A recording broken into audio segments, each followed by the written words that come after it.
சீனொன்னொத்து புல் திருவேங்கட முடியான் பாரொன்னொச்சு சொன்ன பழமொழியுள் ஓரொன்னொத்தானே அமையாதோ தாரணியில் வாழ்வார்க்கு ವಾನೇರ ಕೋಮಳಂ வாழ்வு. ಏಳಾಗಿತ್ತು ಅಂತ ಕಾಣುತ್ತೆ. ಯಮನಿಯಮ ಉಪಾಸನಗಳು ಇಯಲಾವಿಪುಲ ನಡಕಂ ಅಲ್ಲಿವರೆಗೂ ಆಗಿತ್ತು. ಈಗ 8ನೇದು ಓದೋಣ.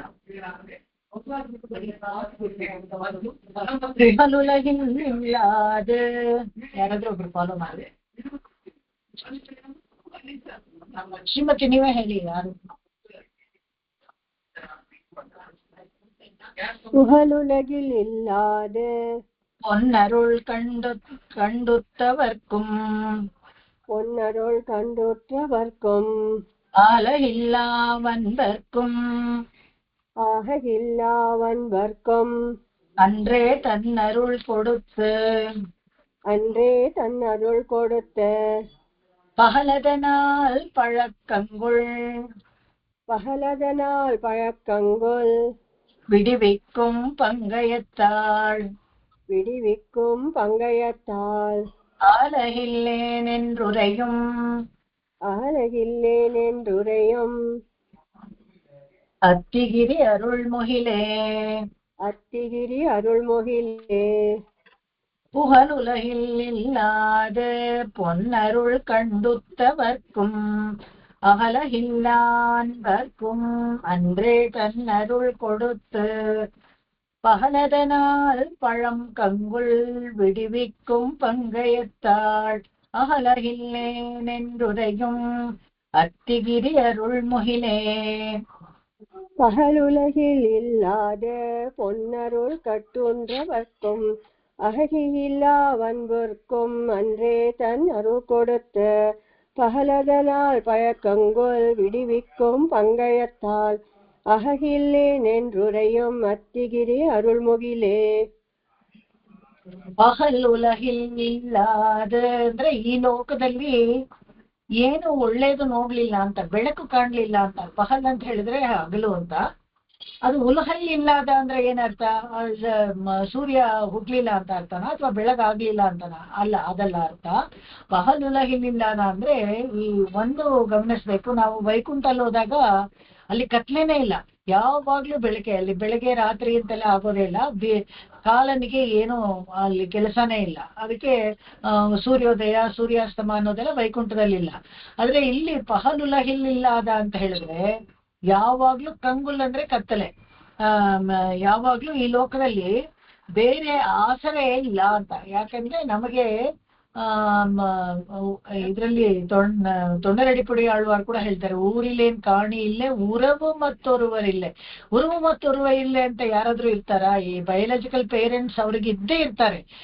ಆದ್ರೆ ಉರವು ಅಂತ ಅಲ್ಲ. ಅವರು ತೊಂಡರಡಿಪುಡಿ ಆಳ್ವಾರ್ ಹೇಳೋದು ವಿಷಯ ಏನಪ್ಪಾ ಅಂತ ಹೇಳಿದ್ರೆ, ನಮಗೆ ಅಂತ ನಮ್ಮನ್ನ ಕಾಪಾಡೋರು, ನಮ್ಮ ಬಗ್ಗೆ ಕಾಳಜಿ ವಹಿಸೋರು ಯಾರು ಇಲ್ಲ ಅಂತ. ಅದು ಅರ್ಥ ಅಲ್ಲಿ.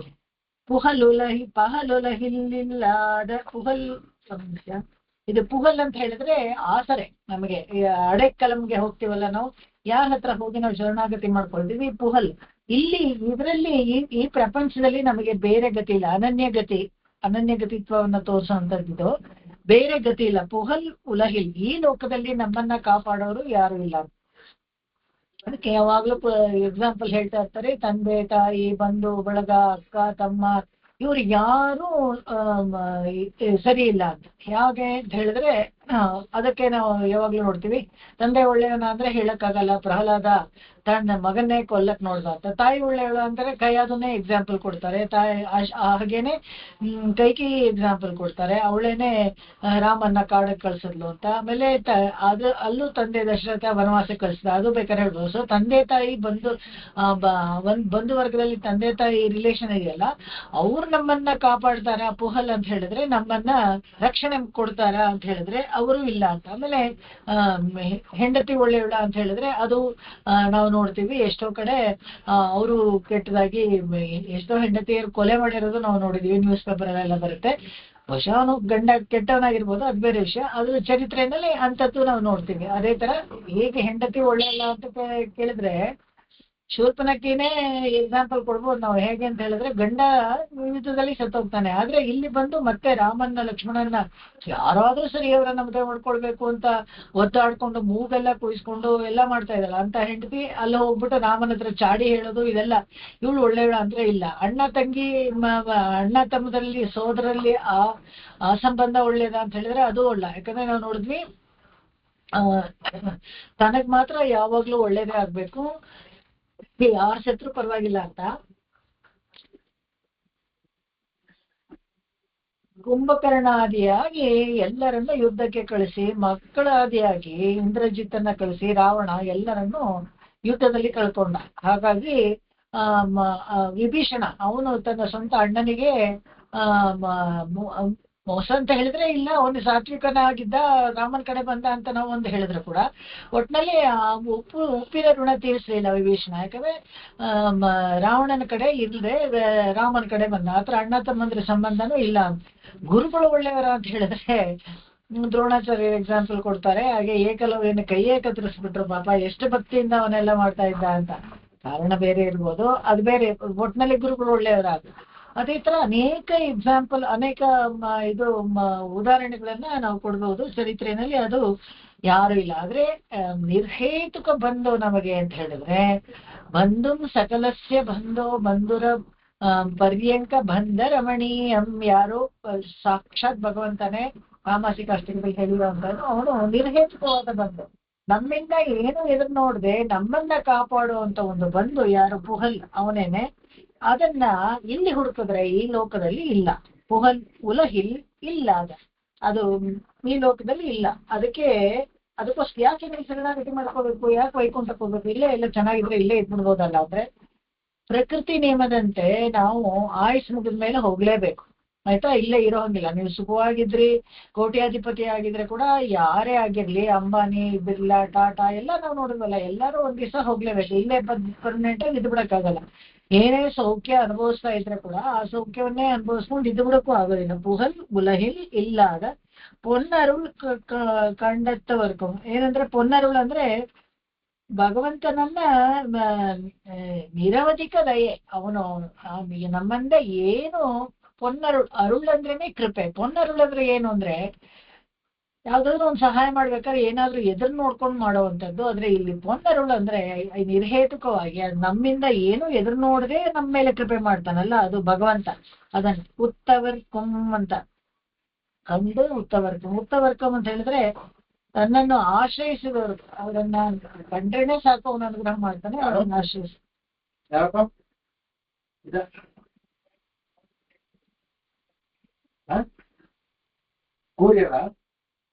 రమామణేనా ఓడియా ఎప్పుడే అది ఓటిగా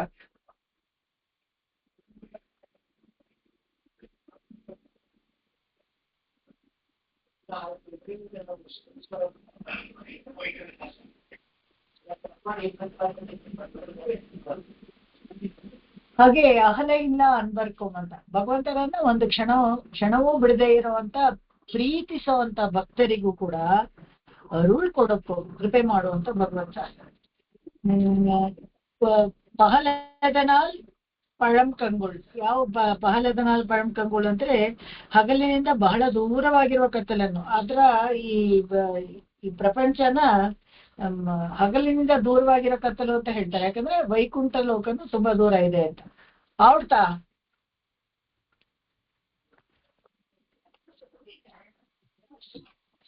ಓಕೆ ಸಾರಿ, ಇದು ಯಾವ್ದೋ ಕೊರಿಯರ್ OTP ಏನೋ ಕೇಳ್ತಾ ಇದ್ರು. ಓಕೆ, ಅರುಳ್ ಕೊಡಕು ಅಂದ್ರೆ ದಯೆ ತೋರಿ ಅಂತ.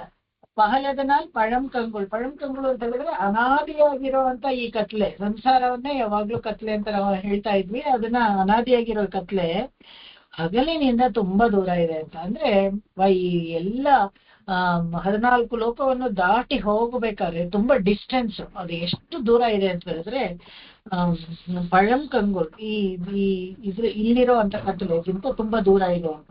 ಕಂಗುಲ್ ಅಂದ್ರೆ ಸಂಸಾರ ಅನ್ನೋದೇ ಒಂದು ಕಂಗುಲ್ ಅಂತ, ಅದು ಬೇರೆ. ಲೈಟ್ ಇರ್ಲಿಲ್ಲ, ಕರೆಂಟ್ ಹೊಟ್ಟೋಯ್ತು ಅದಕ್ಕೆ ಕತ್ಲೆ ಅಂತ ಆತರ ಅಲ್ಲ. ನೀವು ಬೇಕಾದ್ರೆ ವೈಕುಂಠದಲ್ಲಿ ಎಷ್ಟು ಬ್ರೈಟ್ ಆಗಿದೆಯೋ ಅಷ್ಟು ಬ್ರೈಟ್ ಆಗಿ ಇಲ್ಲಿ ಮಾಡ್ಕೊಂಡಿರ್ಬೋದು, ಆದ್ರೆ ಈ ಪರ್ಮನೆಂಟ್ ಆಗಿ ಇಲ್ಲಿ ಇದ್ದು ಬಿಡಕ್ಕಾಗಲ್ಲ. ಅಲ್ಲಿ ಹೋದ್ರೆ ಮಾತ್ರ ಯಾವಾಗ್ಲೂ ಹಾಗೆ ಇರುತ್ತೆ, ವಾಪಸ್ ಏನ್ ಬರುವಂಗಿಲ್ಲ. ಅದು ಆಮೇಲೆ ಪಹಲದನಾಲ್ ಪழಂತಂಗೋಳ್ ಭಂಗ ಎತ್ತಾಳ್ ಅಂತ ಹೇಳಿದ್ರೆ ಮಹಾಲಕ್ಷ್ಮಿ. ಅಹಲ ಇನ್ನೇನೆಂದು ಅವಳು ಯಾವತ್ತು ನಾನು ಒಂದು ಕ್ಷಣನೂ ಬಿಡೋದಿಲ್ಲ ಭಗವಂತನನ್ನ ಅಂತ ಹೇಳ್ಬಿಟ್ಟು ಭಗವಂತನ ಜೊತೆಗೆ ಅಹಲ ಇಲ್ಲೇನೆಂದೂರೇ ಅತ್ತಿಗಿರಿಯರೋಳ್ ಮುಹಿಲೆ. ಅವಳು ಭಗವಂತನ ಜೊತೆಗೆ ಇರೋದ್ರಿಂದ ನಮಗೆ ಅವರ ಕಾರುಣ್ಯ, ಭಗವಂತನ ಕೃಪೆ ಇದೆಯಲ್ಲ ಅದು ಸದಾ ಅನಶ್ಯೂತವಾಗಿ ಹರಿದು ಬರೋ ತರ ನೋಡ್ಕೋತಾಳಂತೆ. ಯಾವ ಒಂದು ಕ್ಷಣ ಕೂಡ ನಮ್ಮ ಮೇಲೆ ಕೃಪೆ ಇಲ್ಲದೆ ಇರೋ ತರ ಆಗ್ಬಾರ್ದು, ಆ ತರ ನಮ್ಮನ್ನ ನೋಡ್ಕೋತಾಳಂತೆ. ಯಾಕಂದ್ರೆ ಅವನು ಮಹಾ ನಿಗ್ರಹಶಾಲಿ, ಯಾವಾಗ್ಲೂ ಶಿಕ್ಷೆ ಮಾಡಕ್ಕೆ ಅಂತಾನೆ ಅವನು ನಿಗ್ರಹ ಮಾಡ್ತಿರ್ತಾನೆ. ಆಮೇಲೆ ಅತ್ತಿಗಿರುಳ್ ಅರುಳ್ ಮುಹಿಲೆ ಅಂತ ಇಲ್ಲಿ ಈ ಹಸ್ತಿಗಿರಿ ಮುಹಿಲ್ ಅಂದ್ರೆ ಕಾಳಮೇಘ, ಪೆರ್ಮಾಳ್ ಮುಹಿಲ್ ಮೇಘ ಮಳೆ ಸುರಿಸು ಅಂತ ಇವನು ಆ ಪ್ರಭು ಇದಾನಲ್ಲ. ಈ ವಿಡಿವಿಕ್ಕುಮ್ ಅಂತ ಹೇಳಿದ್ರೆ ಪಹಲದನಾಲ್ ವಿಡಿವಿಕ್ಕುಮ್ ಅಂದ್ರೆ ರಾತ್ರಿಯನ್ನ ಕಳೆದು ಬೆಳಕು ಹರಿಸುವುದು. ಅಂದ್ರೆ ನಮ್ಮನ್ನ ಸಂಸಾರದಿಂದ ಬಿಡಿಸಿ ಬೆಳಕಿನ ಕಡೆ ಕರ್ಕೊಂಡು ಹೋಗುವಂಥದ್ದು, ನಮ್ಮನ್ನ ನೋವಿಂದ ಬಿಡಿಸಿ ಪಾಪದಿಂದ ಬಿಡಿಸಿ ಪುಣ್ಯದ ಲೋಕಕ್ಕೆ ಕರ್ಕೊಂಡು ಹೋಗುವಂಥದ್ದು. ಅದನ್ನ ಈ ರಾತ್ರಿ ಕಳೆದು ಬೆಳಕು ಹರಿಸುವುದು, ಅದನ್ನ ಈ ಪಾಶುರದಲ್ಲಿ ನಮ್ಗೆ ತೋರಿಸ್ಕೊಡ್ತಾರೆ. ಭಗವಂತನ ಈ ಪೆರುಂದೇವಿ ತಾಯಾರಿದಾರಲ್ಲ, ಅದಕ್ಕೆ ಅಹಲ ಹಿಲ್ಲೇನಂತ ಮಹಾಲಕ್ಷ್ಮಿ ಪೆರುಂದೇವಿ ತಾಯಾರ್ ಸಮೇತ ಇರುವಂತ ಈ ಹಸ್ತಿಗಿರಿನಾಥ ಇದಾರಲ್ಲ ಅವನ ಹತ್ರ ಭಿನ್ನಹ ಮಾಡ್ಕೊಳ್ತಾರೆ. ಅಂದ್ರೆ ಅಂತ ಹೇಳಿದ್ರೆ ಆರ್ತ ಪ್ರಪತ್ತಿ ಯಾರಿಗ್ ಬೇಕಾದ್ರೂ ಯಾರಿಗ್ ಬೇಕಾದ್ರೂ ಅವಾಗ್ಲೇ ಬೇಕು ಅಂತ ಹೇಳ್ತಾರೆ. ಆರ್ತ ಪ್ರಪತ್ತಿ ಮಾಡ್ಕೊಂಡ್ರೆ ಅವ್ರಿಗೆ ಕೂಡ್ಲೆ ಮೋಕ್ಷವು ಕೂಡ ಸಿಗತ್ತೆ. ಇದನ್ನ ಎಷ್ಟೋ ಜನ ದೃಪ್ತ ಪ್ರಪತ್ತಿ ಆಪ್ತ ಪ್ರಪತ್ತಿ ಆ ವ್ಯತ್ಯಾಸಗಳೆಲ್ಲ ನಿಮಗ್ ಗೊತ್ತು. ಆರ್ತ ಪ್ರಪತ್ತಿ ಮಾಡ್ಕೊಂಡ್ಬಿಟ್ರೆ ಭಗವಂತ ಅವನು ಖಂಡಿತವಾಗ್ಲೂ ಕೊಡ್ತಾನ ಮೋಕ್ಷ ಅಂತ ಹೇಳಿದ್ರೆ, ಇದಕ್ಕೆ ಏನ್ ಗೊತ್ತಾ, ಮಹಾವಿಶ್ವಾಸ ತುಂಬಾ ಕಾರಣ. ಆರ್ತ ಪ್ರಪತ್ತಿ ಮಾಡ್ಕೋಬೇಕಾದ್ರೆ ಸಂಸಾರದ ಕಡೆ ಒಂದು ಚೂರು ಗಮನ ಇರಬಾರ್ದು, ಅಷ್ಟು ವೈರಾಗ್ಯ ಇರ್ಬೇಕು.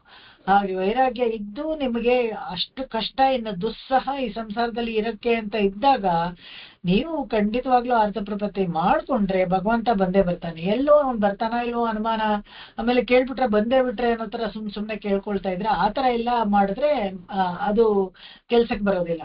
ಯಾಕಂದ್ರೆ ಮಹಾವಿಶ್ವಾಸ ಇರ್ಬೇಕು, ಅವಾಗ ಭಗವಂತ ಬಂದೇ ಬರ್ತಾನೆ ಅಂತ. ಮುಂದಿನ ಹಾಡು ಹೋಗೋಣ.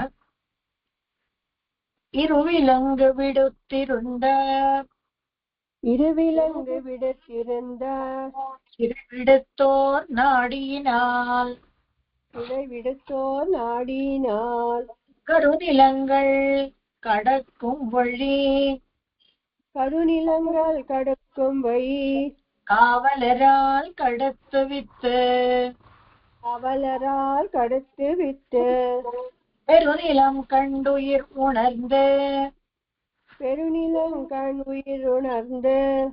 பிரியாமல் அருள் செய்யும் உருநிலம் கொண்டு உரம் திருவோடு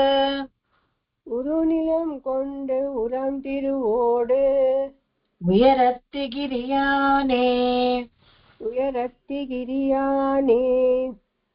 இருவிலங்கு விடுத்திருந்த சிறவிடுத்து ஓர் நாடியினால் கருநிலங்கள் கடக்கும் வழி காவலரால் கடத்துவித்து பெருநிலம் கண்டுயிர் உணர்ந்து பிரியாமல் அருள் செய்யும் உருநிலம் கொண்டுரம் திரிவோடு உயரத்திகிரியானே.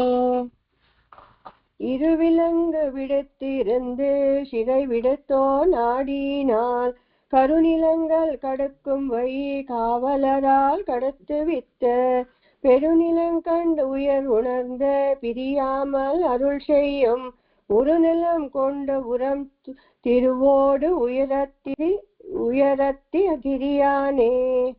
உருநிலம் கொண்டு ஊரும் திருவோடு உயரத்திகிரியானே. உருநிலம் கொண்டு உரும் திருவோடு உயரத்திகிரியானே.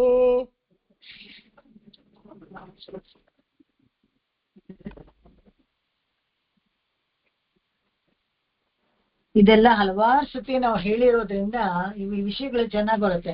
ಇರುವಿಲಂಗ್ ಪುಣ್ಯ ಪಾಪ ಅನ್ನೋ ಸಂಕೋಲೆ.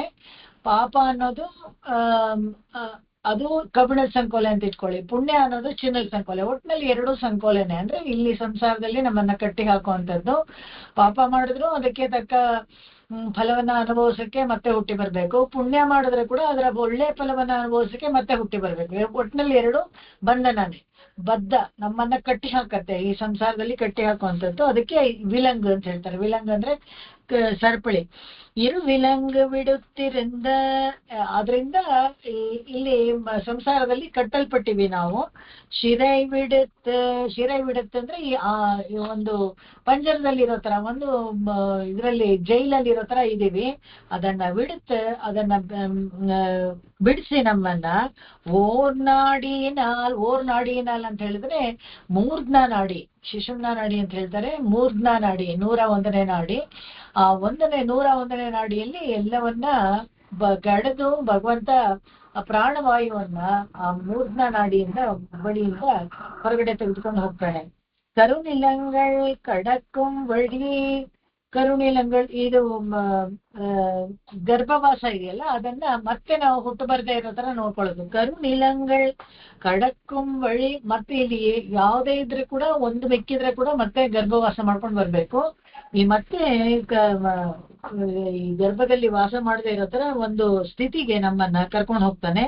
ಕಡಕುಂ ವಳಿ, ಆ ವಳಿ ಯಾವುದು ಅಂತ ಹೇಳಿದ್ರೆ ಅರ್ಚಿರಾದಿ ಮಾರ್ಗ. ನಾವು ನೋಡುತ್ತೀವಲ್ಲ, ಅಗ್ನಿ, ಸೂರ್ಯ, ಅಗ್ನಿ, ವರುಣ, ವಾಯು, ವಿದ್ಯುತ್, ಮತ್ತೆ ಇದು ಬೇರೆ ದಿವಸಲೋಕ, ಪಕ್ಷಲೋಕ, ಮತ್ತೆ ಅವೆಲ್ಲಾನು ದಾಟಿಕೊಂಡು ಬ್ರಹ್ಮಲೋಕ, ಇಂದ್ರ, ಇವರೆಲ್ಲ ಲೋಕವನ್ನು ಒಂದು 12 ಆತಿವಾಹಕರು ಇರ್ತಾರಲ್ಲ, ಇರುಳಿನ್ಪತಿ ವರುಣನ್ ಅಂತ ಅದೆಲ್ಲ ಹಾಡಿದಾರೆ ಆಗ್ಲೇ ನಿರ್ದೇಶಕರು ಕೂಡ, ಎಲ್ಲರಿಗೂ ಗೊತ್ತು. 12 ಲೋಕವನ್ನ ದಾಟ್ಕೊಂಡು ಕಡಕುಂಬಳಿ ಅರ್ಚಿರಾದಿ ಮಾರ್ಗವನ್ನು ಮತ್ತೆ ವಾಪಸ್ ಬರ್ದೇ ಇರೋ ತರ ಆ ಒಂದು ಮಾರ್ಗದಲ್ಲಿ ಕಾವಲರಾಲ್ ಕಡೆತ್ತವಿತ್ ಆತಿವಾಹಕರು, ಒಂದೊಂದು ಲೋಕದಲ್ಲೂ ನಮ್ಮನ್ನ ಆತಿವಾಹಕರು ಕೈ ಹಿಡಿದು ನಡೆಸ್ಕೊಂಡು ನಮ್ಮನ್ನ ದಾಟಿಸ್ತಾರೆ.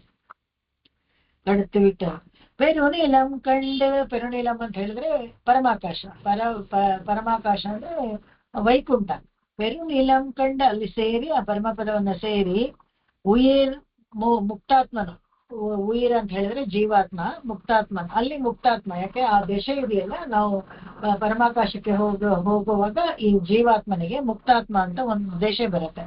ಮತ್ತೆ ಇಲ್ಲಿ ವಾಪಸ್ ಬರೋಣ. ಉಣಂದೆ ಬ್ರಹ್ಮಾನಂದವನ್ನ ಅನುಭವಿಸಿ. ಏನು ಉಣಂದ ಅಂತ ಹೇಳಿದ್ರೆ ಅದನ್ನ ಹೇಳಕ್ಕಾಗೋದಿಲ್ಲ ಅಂತ, ಅನುಭವಿಸೇ ನೋಡ್ಬೇಕು ಅಂತ. ಯಾಕಂದ್ರೆ ಹೇಳಿದ ಆನಂದವಲ್ಲಿನಲ್ಲಿ ಒಂದಕ್ಕಿಂತ ಒಂದು ಎಷ್ಟು ಆನಂದ, ಸಯೇಕೋ ಬ್ರಹ್ಮಣಾನಂದ ಅಂತ ಹೇಳ್ಬಿಟ್ಟು ಒಂದೊಂದು ಲೋಕಕ್ಕಿಂತ ಒಂದೊಂದು ಲೋಕ ಎಷ್ಟು ಹೆಚ್ಚು ಆನಂದವಾಗಿರುತ್ತೆ.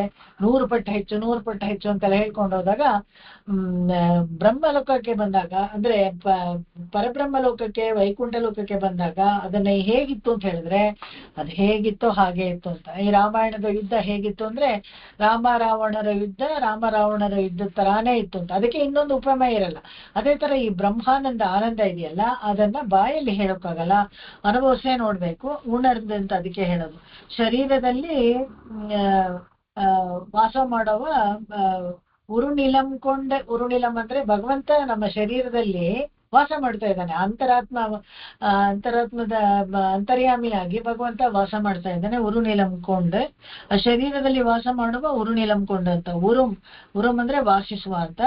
ಈ ಹಾರ್ದ ರೂಪಿಯಾದ ಒಂದು ಅಂಗುಷ್ಟ ಮಾತ್ರದಷ್ಟೇ ಇರ್ತಾನಲ್ಲ, ಹಾರ್ದ ರೂಪಿಯಾದ ತಿರುವುಡನ್ ಅರುಳ್ ಶಯ್ಯಂ, ಅಲ್ಲೂ ಕೂಡ ಅಷ್ಟೇನೆ ತಿರುವುಡನ್ ಅರುಳ್ ಶಯ್ಯಂ. ಹಾರ್ದ ರೂಪಿಯಾಗಿರುವಾಗ ಒಂದು ಅಂಗುಷ್ಟ ಮಾತ್ರದಲ್ಲಿ ನಮ್ಮ ಹೃದಯದಲ್ಲಿ ಅಂತರ್ಯಾಮಿಯಾಗಿ ಭಗವಂತ ಇದ್ದಾನೆ ಅಂತ ಹೇಳಿದ್ರೆ, ಅಲ್ಲೂ ಲಕ್ಷ್ಮಿ ಇದ್ದಾಳೆ ಅಂದ್ರೆ ಹೌದು, ಖಂಡಿತವಾಗ್ಲು ಲಕ್ಷ್ಮೀನ ಅಹಲ ಇಲ್ಲೇನ್ ಇರೆಯುಮೆನ್ರು, ಯಾವಾಗ್ಲೂ ಅಗಲಲ್ವಂತೆ ಅಲ್ಲಿ ಇದ್ದೇ ಇರ್ತಾಳೆ. ಅಲ್ಲಿ ಅದು ಪ್ರತಿಯೊಂದು ಜೀವಾತ್ಮದಲ್ಲೂ ಅಂತರ್ಯಾಮಿಯಾಗಿ ಭಗವಂತ ಇದ್ದಾನೆ ಅಂದ್ರೆ ಅಲ್ಲಿ ಲಕ್ಷ್ಮಿನೂ ಇದ್ದಾಳೆ ಅಂತೆ.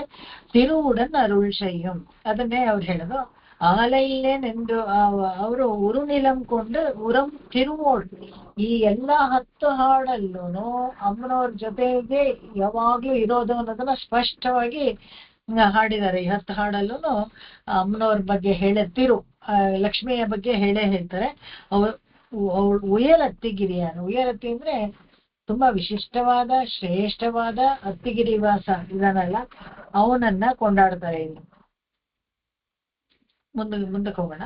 ತಂತಿರುಮಾದುಡನೆ,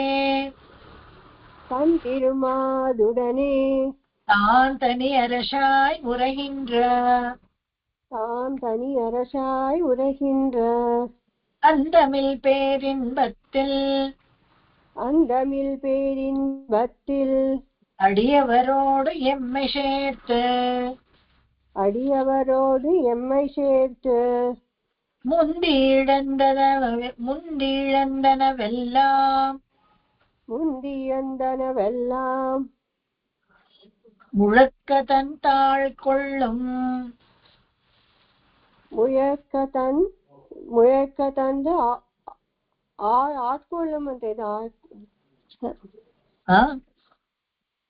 ಮುಳ್ಕ ತಂದು ಅಂತ ಇದೆ ಟೋಗೆ ಕಾವತ್ತಿದೆ ಇಲ್ಲ ಆಳ್ಕೊಳ್ಳುಮ್ಮ ಮುಳಕ್ಕ ಆಳ್ಕೊಳ್ಳು ಓಕೆ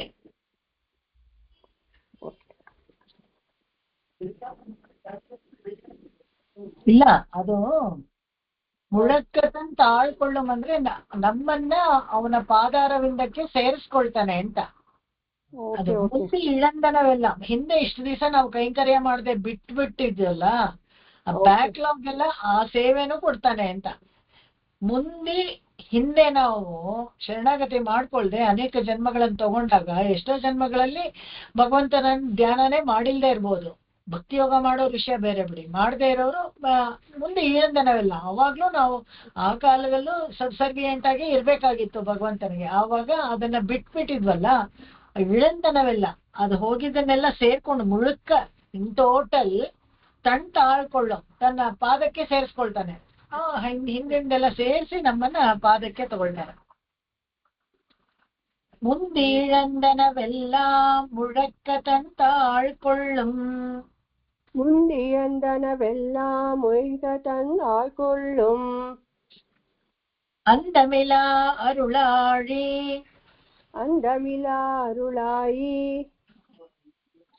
ಅತ್ತಿಗಿರಿ ತಿರುಮಾಲೆ. ಯಾರಾದ್ರೂ ತಮಿಳ್ ಪುಸ್ತಕ ಇಟ್ಕೊಂಡಿದ್ದೀರಾ? ದೇಶಕ ಪ್ರಬಂಧ ಇಲ್ಲಿ ಸಬಿತಾ ಬಂದಿಲ್ಲ. ಓಕೆ, ನೆಕ್ಸ್ಟ್ ಕ್ಲಾಸ್ ಅಲ್ಲಿ ನಾನು ಅದನ್ನ ಕ್ಲಾರಿಫೈ ಮಾಡ್ತೀನಿ ಬೇಕಾದ್ರೆ. ಬಟ್ ತಾಳ್ಕೊಳ್ಳುಮ್ ಅಂದ್ರೆ ಅದೇನೆ, ನಮ್ಮನ್ನ ಅವನ್ ಪಾದಕ್ಕೆ ಸೇರಿಸ್ಕೊಳ್ತಾನೆ ಅಂತ ಅರ್ಥ. திருமாதுடனே தான் தரியரசாய் உரைகின்ற அந்தமில் பேரின்பத்தில் அடியவரோடு எம்மை சேர்த்து முந்திழந்தனவெல்லாம் முழக்க தன் தாழ் கொள்ளும் அந்தமிலாருளாழி அத்திகிரி திருமாலே. தம் திருமாதுடனே தாம் தனியரசாய் உரைகின்ற அந்தமில் பேரின்பத்தில் அடியவரோடு எமை சேர்த்து முந்தியந்தனவெல்லாம் முகில் தந்து தாழ்கொள்ளும் அந்தமிலா அருளாயி அத்திகிரி திருமாலே. ತನ್ ತಿರುಮಾದೊಡನೆ ಯಾವಾಗಲೂ ಒಂದು ಕ್ಷಣವನ್ನು ಲಕ್ಷ್ಮಿಯನ್ನ ಇರೋದಿಲ್ಲ ಅಂತ ಹೇಳಿದ್ರಲ್ಲ, ಅದಕ್ಕೋಸ್ಕರ ತನ್ನ ಪತ್ನಿ ಶ್ರೀ ಮಹಾಲಕ್ಷ್ಮಿಯೊಡನೆ ತಿನೆಯೂ ಬಿಡಾದ ಅಹಲಹಿಲ್ಲೆ ನಿರೇಮೆಂಡ್ರೆ ಅಂತ ಹೇಳಿ ಸದಾ ಅವನ ಜೊತೆಗಿರೋ ಅಂತ ಭಗವಂತನನ್ನ ತಾನ್ ತನಿ ಅರಶಾಯ್ ಉರಹಿಂದ್ರ ಅವನದೇ ಒಂದು ಇದು ರಾಜ್ಯ ಸಾಮ್ರಾಜ್ಯ, ಅವನದೇ ಒಂದು ಸಾಮ್ರಾಜ್ಯವನ್ನು ಆಳ್ತಾ ಇದ್ದಾನಂತೆ. ತನಿ ಅರೇಷ ಅವನಂದ್ರೆ ಎಕ್ಸ್ಕ್ಲೂಸಿವ್ ಆಗಿ ಅದಕ್ಕೆ ಬೇರೆ ಯಾರು ಒಡೆಯರೇ ಇಲ್ಲ ಅಂತ ಒಂದು ಲೋಕ ಅಲ್ಲಿ ಆಳ್ತಾ ಇರೋ ಲೋಕ ಯಾವ್ದಪ್ಪ ಅಂತ ಹೇಳಿದ್ರೆ ವೈಕುಂಠ ಲೋಕದಲ್ಲಿ ಲಕ್ಷ್ಮೀ ವಿಶಿಷ್ಟನಾಗಿ ಅವನು ಆಳ್ತಾ ಇದ್ದಾನೆ. ಅಂದಮಿಲ್ ಪೇರಿನ್ ಬತ್ತಿಲ್ ಎಲ್ಲರನ್ನೂ ಅಂತವಿಲ್ಲದೆ ಇರೋ ಅಂತ ಒಂದು ಪರಮಾನಂದ ಇದೆಯಲ್ಲ, ಬ್ರಹ್ಮಾನಂದವನ್ನ ಕೊಟ್ಟು ಅಡಿಯವರೋಡು ಎಮೆ ಸೇರ್ತೆ. ಅಡಿಯವರೋಡು ಅಂದ್ರೆ ಅವನ ಕೈಂಕರ್ಯ ಮಾಡಕ್ಕೆ ಅಂತಾನೆ ಅಲ್ಲಿ ನಿತ್ಯರು ಮುಕ್ತರು ಅನೇಕ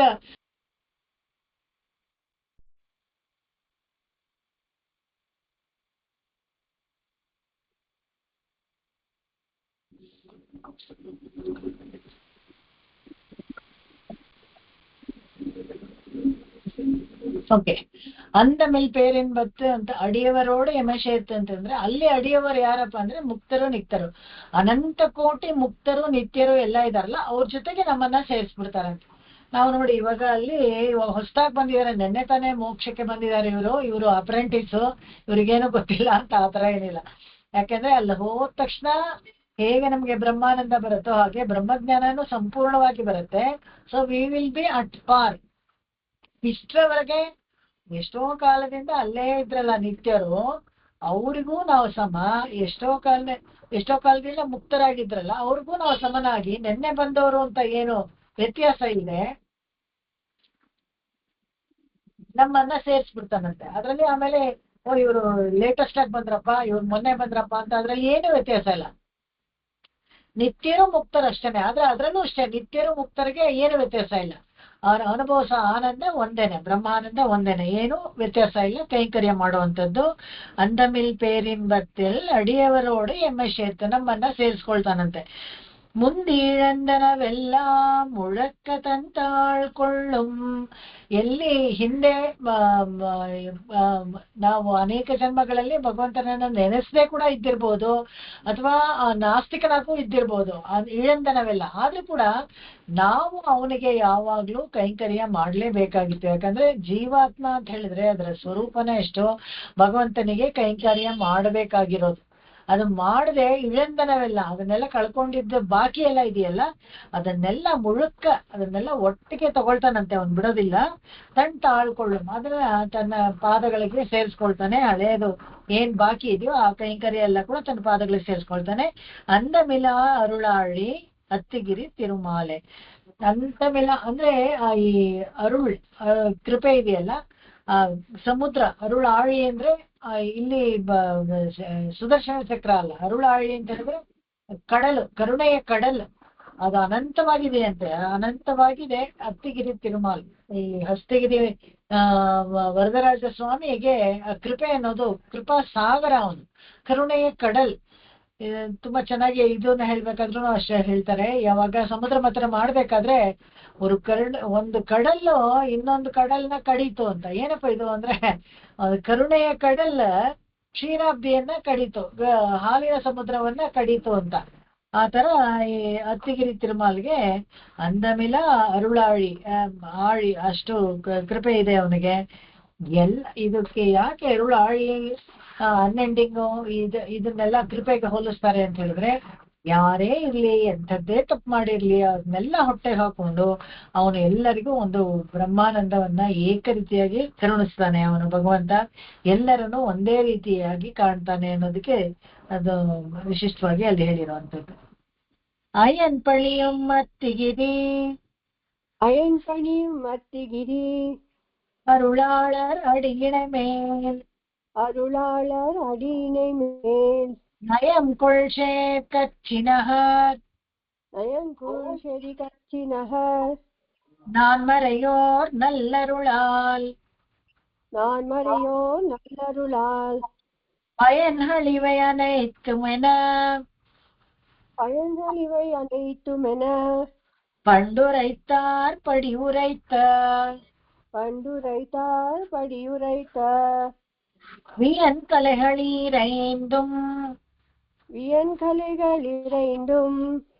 வேதியர்கள்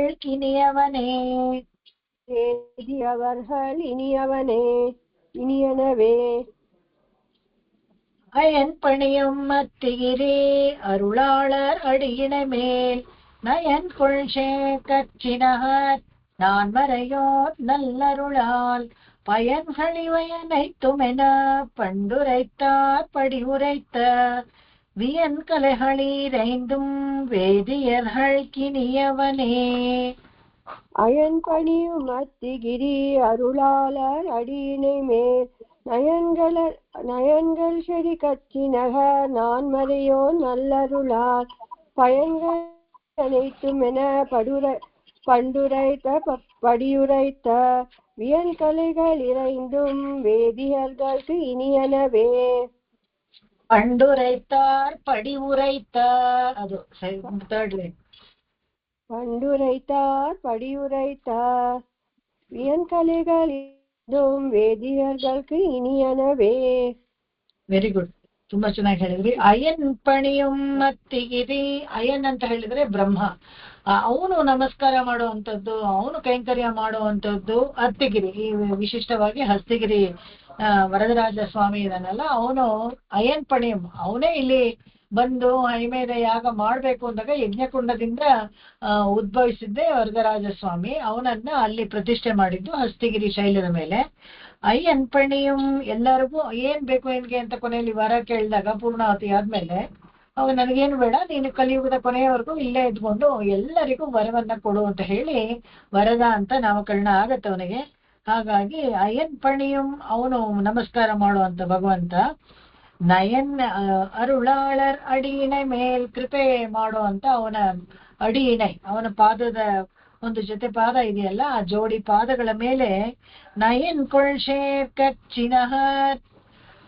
ನಯನ್ ಕೊಳ್ಶೇರ್ ಅಂತ ಹೇಳಿದ್ರೆ ನ್ಯಾಯ ನೀತಿಯೊಡನೆ ಇರುವವರ ಜಾಗ ಅಂತ. ಅಲ್ಲಿರೋ ಊರವರು ಅಷ್ಟೇನೆ ಎಲ್ಲ ಸಾತ್ವಿಕರಾಗಿದ್ರು, ಯಾರಿಗೂ ಮೋಸ ಮಾಡ್ತಾ ಇರ್ಲಿಲ್ಲ, ನ್ಯಾಯವಾದ ರೀತಿಯಲ್ಲಿ ಎಲ್ಲ ವ್ಯವಹಾರವನ್ನ ಮಾಡ್ತಾ ಇದ್ರು. ನಯನ್ ಕೊಳ್ಶೇರ್ ಕಚ್ಚಿನಹರ್ ನಾಲ್ಮರೆಯೋರ್ ನಲ್ಲರುಳಾಲ್. ನಾಲ್ಮರೆಯೋರ್ ಯಾಕೆ ಎಲ್ಲೇ ಸಮೃದ್ಧಿ ಇರುತ್ತೆ, ಯಾಕೆ ಎಲ್ಲ ಐಶ್ವರ್ಯವಂತರಾಗಿರ್ತಾರೆ ಅಂದ್ರೆ ನಾಲ್ಮರೆಯೋರ್ ನಲ್ಲರುಳಾಲ್. ನಾಲ್ಮರೆ ಅಂತ ಹೇಳಿದ್ರೆ ದಿನವೂ ವೇದ ಪಾರಾಯಣವನ್ನ ಮಾಡ್ತಾ ಇದ್ರು, ಬ್ರಹ್ಮಯಜ್ಞವನ್ನ ಮಾಡ್ತಾ ಇದ್ರೆ, ಬ್ರಹ್ಮಯಜ್ಞವನ್ನ ಮಾಡ್ತಾ ಇದ್ರೇನೆ ಒಂದು ಯಾಗ, ಆ ಮಂತ್ರಗಳೆಲ್ಲ ಯಾವ ಯಾಗದಲ್ಲಿ ಉಪಯೋಗಿಸ್ತಾರೋ ಆ ಯಾಗ ಮಾಡಿದಷ್ಟು ಫಲನೇ ಬ್ರಹ್ಮಯಜ್ಞ ಮಾಡಿದ್ರು ಬರುತ್ತೆ.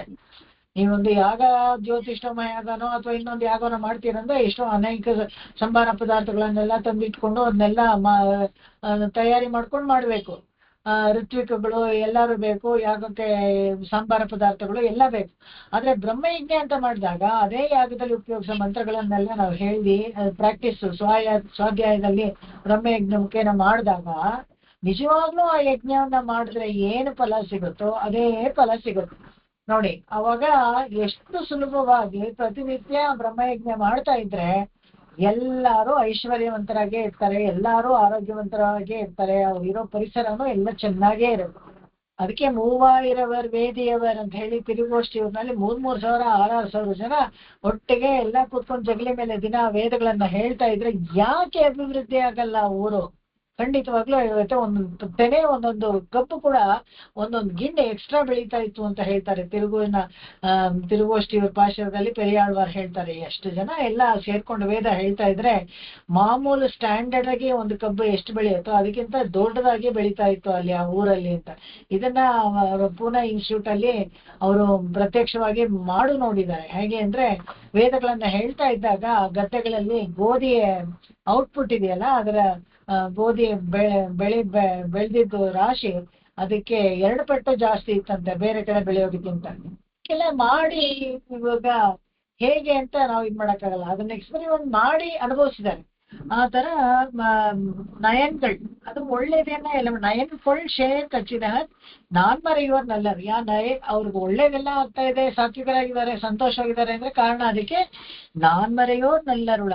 ಈ ನಾಲ್ಮರೆಯೋರ್ ನಲ್ಲರುಳ ಅಂತ ನಾಲ್ಮರೆ ಹೇಳ್ದವ್ರಿಗೆ ಅಂತ ಹೇಳ್ಬೋದಾಗಿತ್ತಲ್ಲ ಅಂತ ಹೇಳಿದ್ರೆ, ನಾಲ್ಮರೆ ಹೇಳೋರು ಈ ಬ್ರಾಹ್ಮಣ ಜಾತಿಯಲ್ಲಿ ತ್ರೈವರ್ಣಿಕರಲ್ಲಿ ಯಾರ್ಯಾರು ಈ ವೇದಗಳನ್ನ ಹೇಳ್ತಾರೋ ಬ್ರಹ್ಮಯಜ್ಞ ಮಾಡ್ತಾರೋ ಅವ್ರು ತಮಗ್ ಮಾತ್ರ ಉಪಯೋಗ ಆಗುತ್ತೆ ಅಂತಲ್ಲ, ನಾಲ್ಮರೆಯೋಳ್ ನಲ್ಲರುಳ. ಅವ್ರು ಕೃಪೆ ಮಾಡಿ ಅವರ ವರ್ಣಾಶ್ರಮ ಧರ್ಮವನ್ನ ಮೀರದೆ ಅದನ್ನೆಲ್ಲ ಮಾಡ್ತಾ ಇರೋದ್ರಿಂದ ಬೇರೆಯವ್ರಿಗೂ ಕೂಡ ಒಳ್ಳೇದಾಗ್ತಾ ಇದೆ ಅಂತ ಅದು ಅರ್ಥ ಇಲ್ಲಿ ಮಾಡ್ಬೇಕು ನಾವು. ಪಯನ್ ಹಳಿವೈ ಅನೈತು ಮೆನ, ಒಂದಲ್ಲ ಎರಡಲ್ಲ ಅನೇಕದು ಒಳ್ಳೇದಾಗುತ್ತೆ ಅವ್ರಿಗೆಲ್ಲಾನು. ಪಂಡು ರೈತಾರ್ ಪಡಿಯು ರೈತ. ಪಂಡು ಅಂತ ಹೇಳಿದ್ರೆ ಹೀಗೆ ಇವೈ ಅನೈತು ಇಷ್ಟೆಲ್ಲ ನಲ್ಲ ಒಳ್ಳೇದಾಗತ್ತೆ, ನಿರತಿಶಯವಾದ ಕೃಪೆಯಿಂದ ಎಲ್ಲಾರ್ಗೂ ಒಳ್ಳೇದಾಗತ್ತೆ.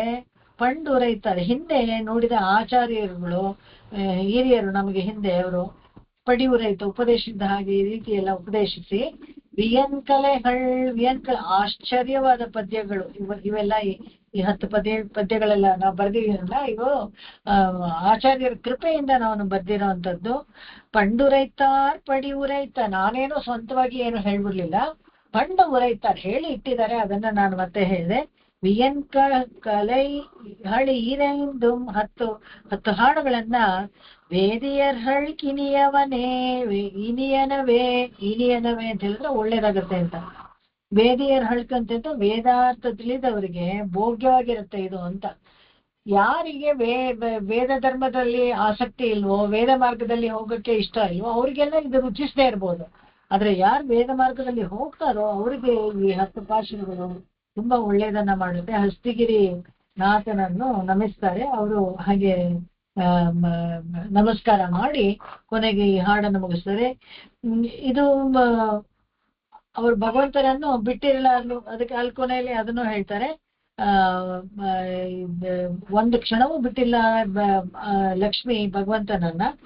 ಅವಳ ಕೃಪೆಯಿಂದ ಭಗವಂತನ ಶಾಂತಿ ಗುಣ ಹೆಚ್ಚಿ ನಮಗೆಲ್ಲ ಕೃಪೆಯಾಗಿ ನಾವೆಲ್ಲ ಚೆನ್ನಾಗಿರ್ತೀವಿ ಅಂತ. ಮತ್ತು ಅವಳ ಪುರುಷಕಾರತ್ವ ಇದೆರಡೂ ಮುಖ್ಯವಾಗಿ ಎಲ್ಲ 10 ಹಾಡುಗಳನ್ನು ತೋರಿಸ್ಕೊಟ್ಟಿದ್ದಾರೆ ಅವರು. ಇವತ್ತಿನ ಕ್ಲಾಸು ಇಲ್ಲಿಗೆ ನಿಲ್ಸ್ಕೊಳ್ತೀನಿ. ಯಾಕಂದ್ರೆ ಇವಾಗ ಮತ್ತೆ ನಾನು ತಿರುಮಂದಿರ ಚುರುಕು ಶುರು ಮಾಡಿದ್ರೆ